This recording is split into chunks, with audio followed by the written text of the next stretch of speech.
Shalom, jumpa lagi dengan saya teman-teman. Pada hari Sabtu ini kita akan bicara apa yang Yesus Kristus lakukan di antara kematiannya, hari Jumat sampai hari Minggu kebangkitannya. Kita lihat ya.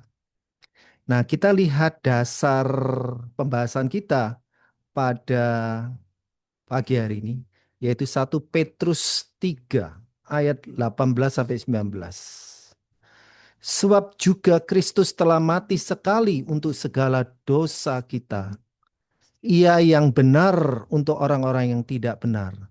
Supaya ia membawa kita kepada Allah yang telah dibunuh dalam keadaannya sebagai manusia. Jadi kenapa kok Yesus Kristus sebagai Allah dan sebagai manusia bisa mati? Karena dia juga sebagai manusia. Jadi dia meninggal, mati itu sebagai manusia. Apakah sebagai Allah dia meninggal? Tidak ya. Apa yang dia lakukan?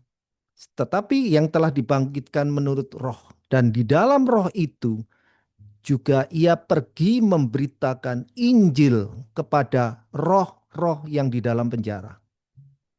Nah, yang roh-roh dalam penjara itu yang kita akan pelajari pada pagi hari ini. Hades namanya ya. Di dalam Alkitab adalah tempat tinggal sementara bagi orang mati. Ada dua bagian dari Hades ini. Yang pertama tempat penghiburan, juga disebut pangkuan Abraham. Yang kedua tempat siksaan, yang nanti akan dilemparkan ke dalam lautan api. Jadi tempat siksaan ini bukan neraka. Jadi kitab suci jelas menyatakan bahwa Yesus pergi ke Hades ketika dia mati. Dan dia berada di sana antara kematiannya dan kebangkitannya. Kata Yunani Hades dalam perjanjian baru memiliki cakupan makna yang sama dengan Sheol dalam bahasa Ibraninya. Tetapi di King James ternyata kata Hades Sheol ini diterjemahkan sebagai neraka. Padahal itu sangat berbeda. Ya, dibedakan di Kisah Rasul 2 ayat 31. Jadi dikatakan Hades ini bukan neraka. Ya, Hades nantinya akan dilemparkan ke dalam lautan api. Dan nanti ada bumi dan langit yang baru setelah kerajaan 1.000 tahun. Nah, di dalam perjanjian baru disebutkan sebagai jurang maut, ya, sebuah ruangan di dalam Hades. Jadi Yesus mengunjungi roh-roh yang sekarang berada di dalam penjara, ya. Jadi bukan ke neraka, ya. Orang berpikir, oh kalau sudah masuk neraka bisa ditarik kembali, nggak bisa, ya. Perhatikan bahwa roh-roh ini ada di dalam penjara. Nah, ini bukanlah neraka.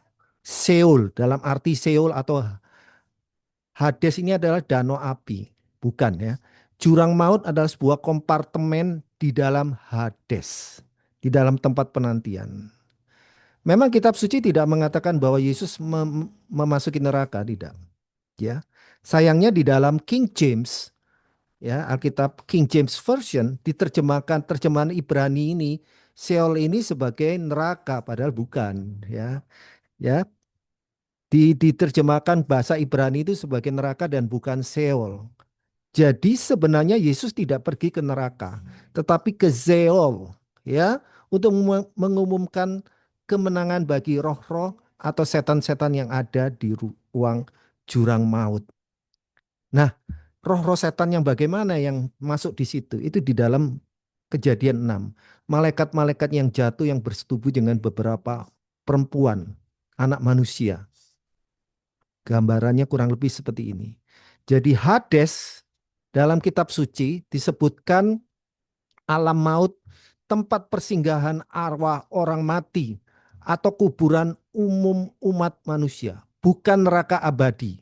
Yang dimaksud dalam bahasa Ibraninya Gehenna, bukan. Istilah ini sering disamakan dengan Sheol dalam perjanjian lama. Tempat penantian sebelum penghakiman terakhir. Jadi Hades adalah dunia bawah tempat arwah orang mati bersemayam. Kata Hades itu muncul dalam janji Yesus kepada Petrus. Ya, engkau Petrus, di atas batu ini aku akan membangun gerejaku, dan pintu-pintu Hades tidak akan mengalahkan gerejaku. Dan dalam peringatan kepada Kapernaum, hai Kapernaum, apakah engkau akan diangkat ke langit? Tidak, engkau akan turun ke Hades. Demikian yang bisa saya bagikan apa yang Yesus lakukan dalam periode antara wafatnya di kayu salib Jumat dan menuju minggu kebangkitannya. Tuhan Yesus memberkati.